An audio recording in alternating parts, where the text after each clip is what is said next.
निवडून आले ना ते त्यांना जरा वेळ लागतो.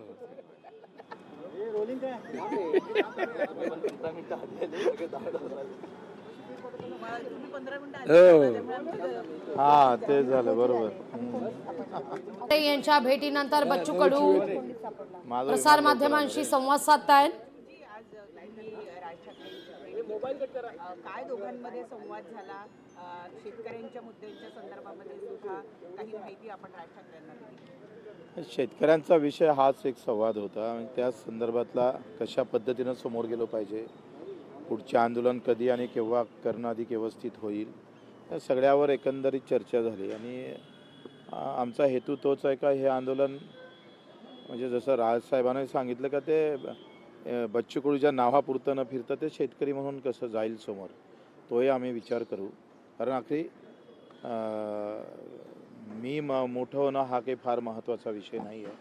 शेतकरी जो अडचणीत सापडलेला आहे आणि सरकार त्याची जे काही टिंगलबाजी करतं आहे ते फार चुकीचं आहे. देवेंद्रजी ज्या पद्धतीनं म्हणतात का दुष्काळ पडला तर मग आपण कर्जमाफीचा विचार करू आणि दुष्काळ पडायची वाटच आता सरकार शेतकऱ्यांनी पाहावं असं एकंदरीत जे चित्र उभं केलं जात आहे ही शेतकऱ्यासाठी अत्यंत दुर्दैवी गोष्ट आहे.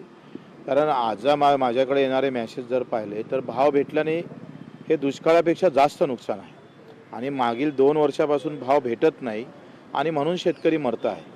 आता हे फडणवीस साहेबाच्या लक्षात आलं पाहिजे, हा विषय महत्त्वाचा आहे. म्हणून मी आमंत्रणही दिलं की आता आमची जे मराठवाड्यात यात्रा निघणार आहे त्या यात्रेत राजसाहेबांनी यावं आणि शेतकरी म्हणून संबोधित करावं.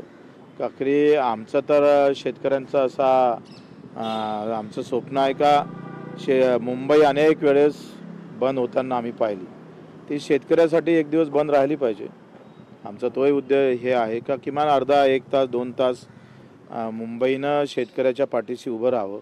कारण ही आर्थिक राजधानी आहे देशाची आणि या राजधानीतूनच आमच्या शेतकऱ्याला एक दिलासा देणारा आवाज निर्माण व्हावा, त्या अपेक्षा आमच्या राजसाहेबाकडे आहे. बच्चू भाऊ, महाराष्ट्र नवनिर्माण सेना अर्थात राज ठाकरेंनी गेल्यावेळी पाठिंबा दिला होता आंदोलनाला, आज चर्चा झाली आहे.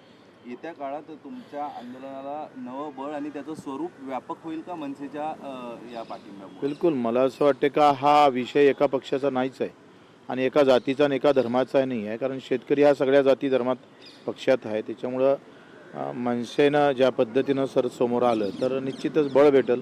आमचा अजेंडा हा निवडणुकीचा नाही आहे. मरणारा शेतकरी वाचवायचा आहे. तो रोज एखाद्या काय म्हणते भुके असलेल्या वाघासमोर उभा असतं शेतकरी. तो कधी त्याचा जीव जाईल ना काही सांगता येत नाही. म्हणजे अजेंडा नाही असं तुम्ही म्हणता, मात्र एकत्र आले तर राजकीय बळ मिळालं तर राजकीय अधिक शेतकऱ्यांना चांगल्या पद्धतीने न्याय देऊ शकाल. राजकीय ताकद एकत्र मला वाटतं त्यावर बोलणं काही उचित राहणार नाही. आम्ही जर म्हटलं का हे आंदोलन जात धर्म पक्ष विरहित कसं करता येईल, कारण राजकारणापेक्षा आम्ही राजकारण त्या शेतकऱ्यासाठीच करायचं असेल तर आता पहिले शेतकऱ्याला न्याय भेटावा. मग मेंढपाळ असेल, मच्छीमार असेल किंवा दिव्यांग बांधव असेल, यांना न्याय हा 75-80 वर्षापासून उपेक्षित आहे. त्याच्या चुलीवर राजकारणी भाकरी शेकाच्या मी या मताचा नाही आहे. जवळ आलेले आहे त्या पार्श्वभूमीवर छोटे छोटे जे पक्ष आहेत ते जर एकत्रित त्यांनी आपली मोड बांधली तरच शासनाच्या समोर आव्हान निर्माण करू शकतात. तुम्ही सांगा, आता निवडणूक आयोग म्हणतं आम्ही व्हीव्हीपॅटही देत नाही आहे. मग आता राहिलं काय? निवडणूक केल्यापेक्षा भाजप कार्यालयातच ठपके मारा आणि निवडणुका करा. म्हणजे सगळ्यात मोठं आज भय जे आहे, सामान्यातल्या सामान्य कार्यकर्त्याला मतदाराला विचारलं तर ते EVM मशीन असेल तर तुम्ही कशाला लढता निवडणुका, अशा प्रकारच्या भावना तयार होत आहे देशा राज्यामध्ये.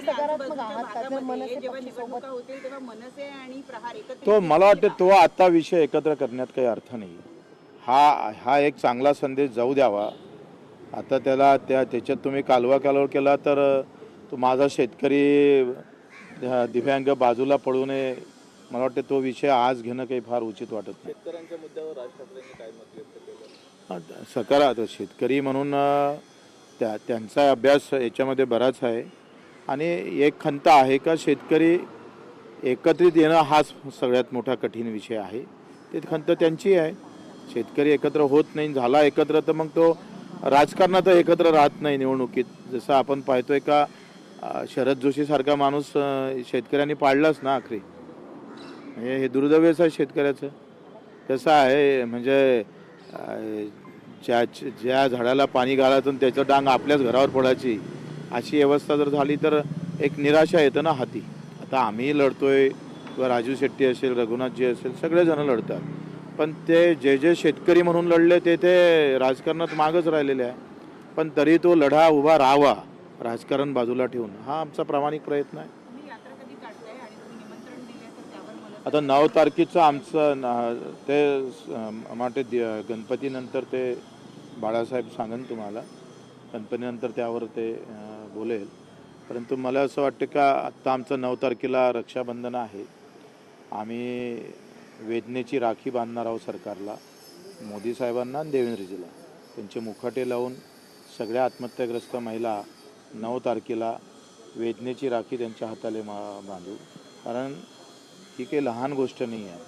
रोज आकडा 10 ते 15 शेतकऱ्यांच्या आत्महत्येचा आजही आम्हाला नोंदणीकृत होतं. तर रोज 10-15 लोक जर मृत्यू पडत असेल तर ही म्हणजे एखाद्या युद्धामध्ये एवढी आकडेवारी नसतं, तेवढी आकडेवारी सरकारच्या धोरणामुळे निर्माण होत असेल तर हा गंभीर विषय आहे. आणि म्हणून ते राखी आम्ही 9 तारखेचं राखीचं आंदोलन झालं की आम्ही 10ला प्रेस घेऊन सांगू.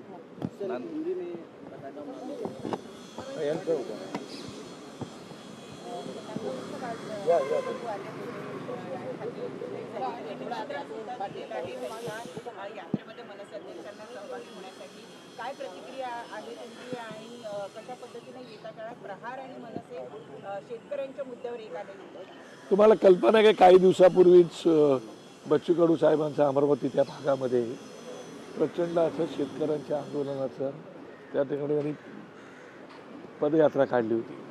आणि त्या पदयात्रेमध्ये जेव्हा बच्चू कडू साहेबांनी आम्हाला सांगितलं तेव्हा साहेबांनी मला स्वतःलाच आणि तिकडच्या सगळ्यात आमच्या कार्यकर्त्यांना त्या पदयात्रेमध्ये शेतकऱ्यांच्या कर्जमुक्तीचा तो लढा होता, त्या लढ्यामध्ये सहभागी होण्यासाठी पाठवलं होतं. त्यावेळेला आम्ही संपूर्ण कार्यकर्त्यांनी त्यांना पाठिंबा दिला होता.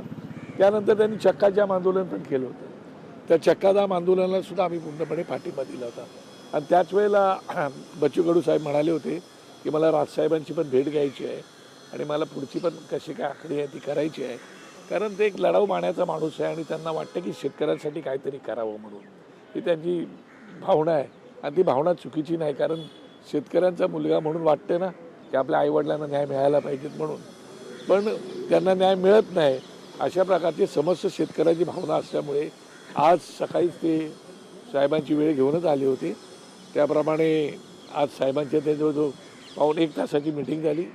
त्या मिटिंगमध्ये त्यांनी साहेबांना येणाऱ्या काळामध्ये ते आता परभणीपासून तिकडे मराठवाड्यात दौरा करतात. मागच्या विदर्भाचा होता, आता मराठवाड्यामध्ये ते परत शेतकऱ्यांच्या आंदोलनासाठी, शेतकऱ्यांच्या न्याय हक्कासाठी आणि दिव्यांगांचा विषय आहे तो सुद्धा एक महत्त्वाचा विषय.